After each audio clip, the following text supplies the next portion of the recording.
pakar virus, dokter. Tadi yang saya katakan, benarkah virus ini bisa bertahan di udara selama 3 jam?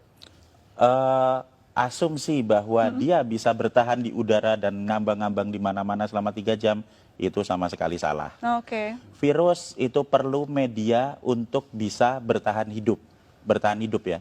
Karena virus itu tidak akan bisa memperbanyak diri di luar tubuh. Kalau masuk ke dalam tubuh, baru nanti bisa memperbanyak diri jadi banyak gitu. Kalau di luar dia tidak bisa, tapi dia perlu media.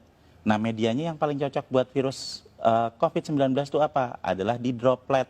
Droplet itu butiran-butiran air yang keluar pada saat ada seseorang yang terinfeksi, kemudian dia bersin dan menyembur. Nah, berarti dia hanya bisa hidup di dropletnya itu. Dan droplet itu akan menyebar dalam jarak ya sebatas radius itu aja 1-1,5 meter. Kalau dia ada di 2 meter, ya dia tidak. Itu sebabnya konsep awal kenapa kita harus memberi jarak. Kenapa? Kontak dekat ya. Iya, supaya kalau misalnya ada yang sakit terus kemudian bersin, tidak nular ke orang yang di dekatnya, kan gitu. Nah, yang lain lagi, kalau kita mau supaya lebih aman lagi, nah yang sakit ya sebaiknya nggak usah main-main keluar, di rumah saja, terus minum vitamin, disehatkan, nanti kalau udah sembuh baru keluar. Kenapa? Supaya bisa meningkatkan kekebalannya di rumah dan juga tidak membahayakan orang lain. Baik, soal penularan virus ini, itu apa saja yang bisa ditularkan dalam arti, apakah kita ketika kena virus di tangan lalu memegang mata, hidung atau rambut begitu, Dok? Sekali lagi, virus selalu butuh media untuk bertahan hidup. Semakin dingin, semakin basah, makin gelap, dia bisa bertahan hidup semakin lama. Di droplet itu basah. Nah, kalau misalnya katakanlah saya ada di dekat sini, kemudian saya bersin misalnya, saya bersin. Nah, droplet yang ada di situ, kalau misalnya nanti kena di baju, nah dia akan bertahan juga di baju lama. Nempel. Ya, lah terus pas pada saat kita buka baju, terus nanti kena hidung kita, ya akan masuk ke dalam. Tapi seberapa lama dia bisa bertahan di situ tergantung kondisi lingkungan. Semakin terang, semakin kering, semakin panas, dia juga nggak akan bisa bertahan hidup lama. Jadi sebenarnya virus ini punya kelemahan banyak sekali. Jadi dia hanya bisa bertahan di droplet. Kalau misalnya ada yang bilang, misalnya kan kalau misalnya dia ditaruh di meja yang dingin gitu, bertahan 9 hari. Ada hoax seperti itu. Itu hoax ya, Dok? Menurut saya hoax. Kenapa? Nah, kalau dia hanya bisa bertahan di dalam droplet. Di dalam droplet itu kalau misalnya dia kondisinya tidak sesuai dengan dia dan terjadi penguapan, kan jadi kering, dia nggak bisa bertahan lama. Jadi droplet ini sesuatu yang cair begitu ya, Dok? Cair, iya. Itu loh, tetesan lendir atau cairan yang ada di situ. Dan kalau misalnya kita bersin di satu lokasi, atau di meja misalnya, kemudian kita langsung dibersihkan dengan desinfektan, dibersihkan dengan sabun, dibersihkan dengan pembersih lantai atau apa, itu dilap gitu, dalam waktu 3 menit sudah hancur. Jadi virus ini gampang hancur dengan pelarut lemak, dengan sabun, dengan deterjen dan macam-macam, termasuk kalau nempel di baju kita terus langsung masukin mesin cuci, itu virusnya hancur. Kelemahannya seperti itu. Nah, kelebihannya nyebarnya cepat. Jadi sebenarnya kita bisa tahu kelemahan dan kekuatan virusnya dengan jelas supaya kita bisa ngatasi. Kita harus tahu dulu kalau kita mau bertempur, kita kan harus tahu dulu musuhnya. Kalau kita tidak tahu musuh kita apa, yang terjadi apa? Kita cuma ketakutan aja. Wah, nanti kena, saya sekarang kena, besok mati, ya enggak lah. Kalau dari segi virusnya atau ya faktor dia bisa tumbuh begitu, apakah benda yang dia hinggapi begitu ya, Dok, ya, itu mempengaruhi juga si virus ini bertahan hidup begitu, seperti di plastik berbeda dengan di kayu mungkin? Iya, semakin dingin dia bisa bertahan hidup semakin lama. Tapi permasalahannya di sini adalah bukan seberapa lama dia bisa ada di situ, seberapa ingin kita dia hidup. Seberapa kita ingin supaya virus itu tetap hidup. Kalau kita pengen virus itu cepat mati supaya nggak nular, ya kalau misalnya kita tahu mejanya kotor, ya dibersihin aja. Disemprot, dibersihin. Ada yang bersin misalnya, ya cepat-cepat disemprot, dibersihin. Semakin kita diamkan paparan virus yang ada di situ, ya dia akan bertahan semakin lama. Tapi kalau misalnya kita bisa punya kesadaran sendiri untuk mulai dengan pola hidup bersih, setiap ada sebaran di situ ya kita semprot bersih, simpel kok itu, enggak terlalu sulit, cuma diusap aja seperti itu. Nah, maka kita akan sangat membantu untuk mengurangi sebaran virus. Baik, itu juga berlaku untuk batuk begitu ya, Dok ya? Iya, betul. Dan kalau tetap mata nggak mungkin ya dok ya Enggak, misalnya. enggak, sama sekali tidak mungkin. Apalagi hanya pikiran. Iya, hanya kalau tetap pikiran. mata ntar jatuhnya ke hati ya dok. Baik, Banyak halu baik, itu, halu. halu. Kalau bicara soal bagaimana dampak negatif dari virus ini, apa dampak yang paling buruk bisa dihasilkan dari virus ini dok? Jadi kita akan kembali lagi ke sifat virus. Virus ini pertama, cepat menyebar. Jadi dia akan sangat mudah beradaptasi, bisa menempel di saluran pernafasan manusia. Yang kedua, fatality rate-nya tidak besar. Ini kita bisa lihat dari hasil statistik dimanapun di seluruh dunia, bahwa masih selalu akan ada 97% orang yang recovery. Jadi kalau dari 100% populasi ada 3% yang masuk ke fatality rate, dan 97% itu dia bisa Ya. pulih dan juga bisa masih tetap sehat. Ini yang terjadi di pasien nomor 1, 2, 3. Ingat toh waktu di Ya, Depok ya. itu? Jadi tanggal 29 Februari dinyatakan positif. Benar toh? Terus dirawat di rumah sakit selama 16 hari. Dan kemarin mereka semua pulang dalam kondisi sehat. Dan berubah jadi negatif. Berarti apa? Status positif terinfeksi ini bukan status yang tetap. Seperti misalnya, oh saya kena, sekarang saya positif. Sampai 1 tahun ke depan saya tetap positif. Tidak. Itu akan berubah seiring dengan peningkatan Kembalinya imun. kekebalan tubuh. Oke. Jadi kalau hari pertama saya terinfeksi, saya akan positif. Hari ke-7 saya masih tetap positif. Tapi nanti di hari ke-10, pada saat antibodi saya mulai naik di 7 hari pasca infeksi, di hari ke-10 antibodinya banyak, kita akan berubah jadi negatif. Oke. Puncak produksi antibodi ada di hari ke-14, sehingga di hari ke-14 dia akan habis semua virusnya, dinetralkan oleh antibodi. Itu yang terjadi pada pasien nomor 1, 2, 3. Jadi supaya kita bisa menginduksi pikiran-pikiran positif dan optimistik yang ada di rakyat, kita harus belajar juga melihat, kok ada pasien nomor Yang 1, sembuh 2, begitu 3 ya. sembuh, ini kan udah ada buktinya. Menariknya tadi juga sempat di program di Iya. tayangan kita begitu, pasien 03 ini ternyata tidak ada gejala yang terlalu parah begitu dok, hanya batuk sedikit saja Ya. dan treatmentnya pun hanya diberikan vitamin dan juga obat batuk oleh Betul sekali. dokter. Iya. Nah, kenapa virus ini bisa tidak semua orang terkena paru-paru dok?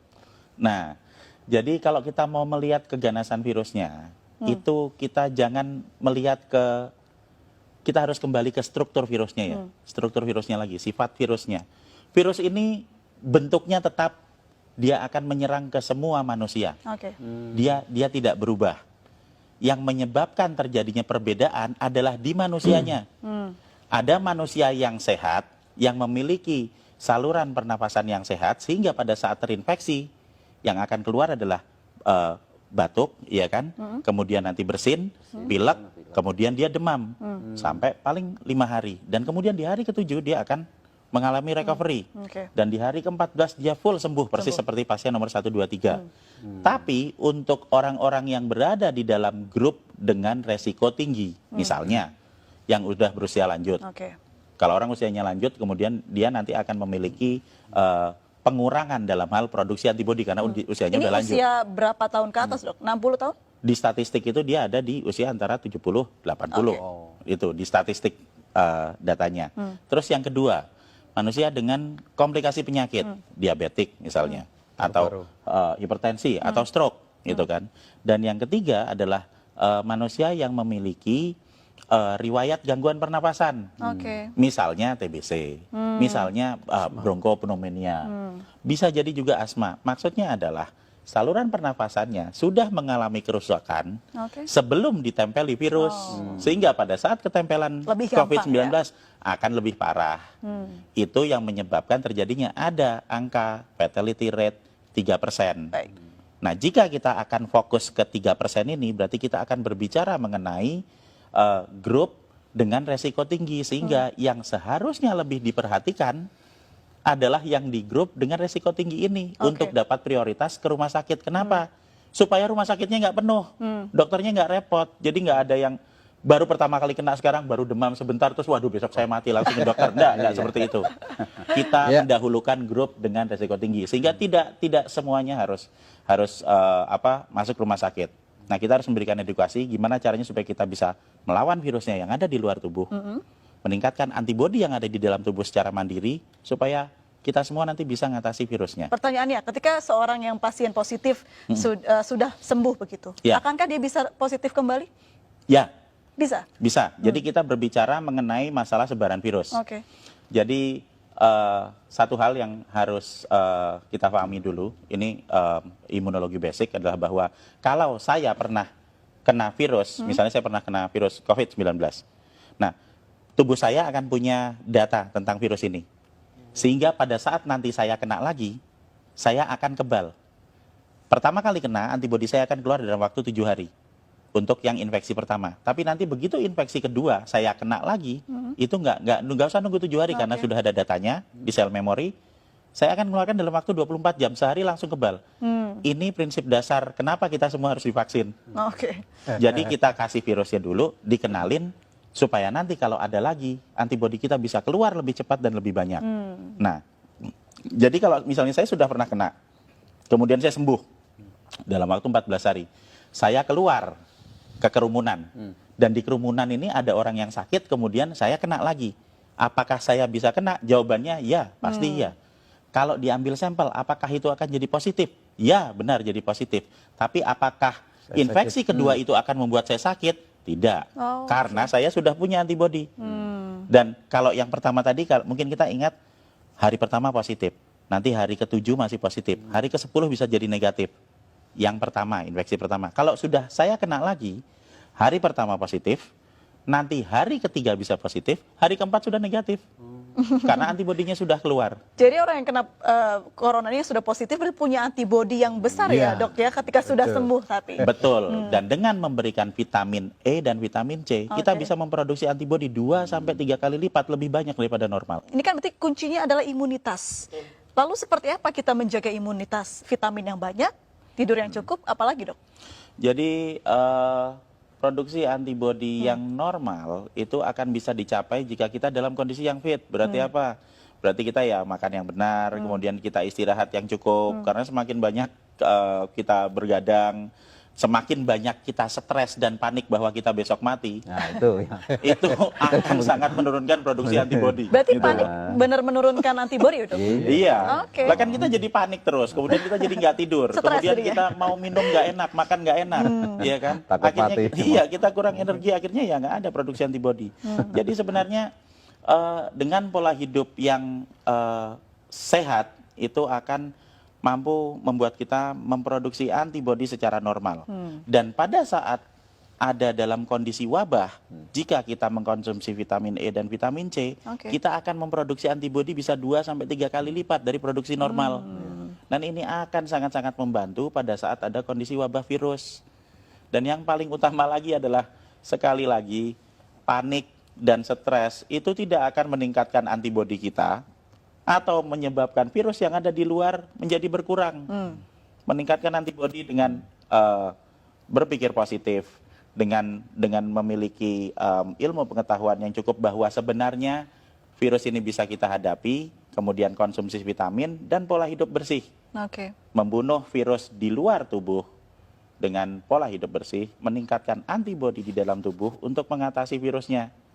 Dan tanpa panik, tanpa stres. Tanpa panik, tanpa Karena vitaminnya panik nggak akan membawa perubahan apapun. Vitamin E-nya dari alam itu, Prof. Mungkin Apa Iya. saja, ya. Jadi kalau misalnya vitamin E atau vitamin C akan ada banyak di apotek. Mereknya apa? Ya terserah beli aja di sana ada banyak.